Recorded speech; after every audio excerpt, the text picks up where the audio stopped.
Hi guys! Nandito na naman ang person. Magluluto tayo ng pansit. So ayun, nilagyan ko ng mantika. Magisa na tayo.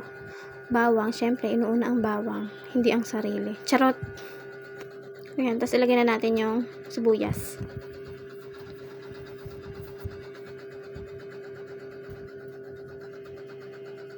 Gisa-gisa. Pag lumabas na yung kaluluwa ng sibuyas at bawang, lagyan na natin yung manok.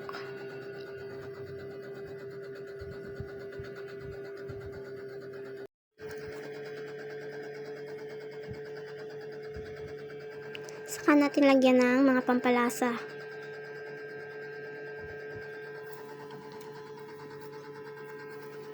Paminta. Lalagyan ko din to ng oyster sauce para malasa yung manok.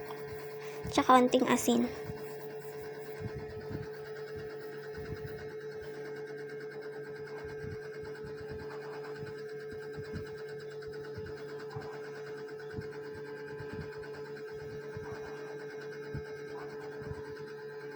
Ayan, hayaan natin siya maluto dyan.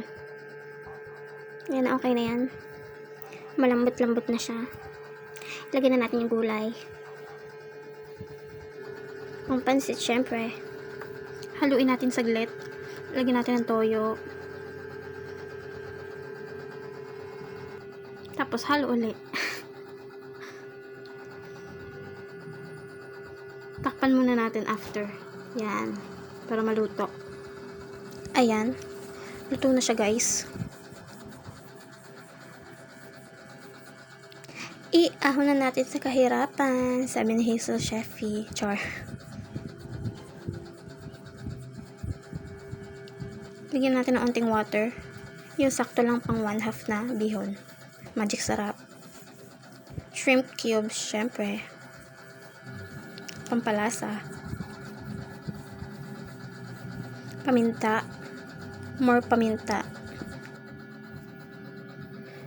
Takpan para kumulo. Ayan. Kumukulo na siya. Lagyan natin ng onting toyo. Lagyan pansit bihon. At halu-haluin ng walang katapusan. Char. Ayan na siya.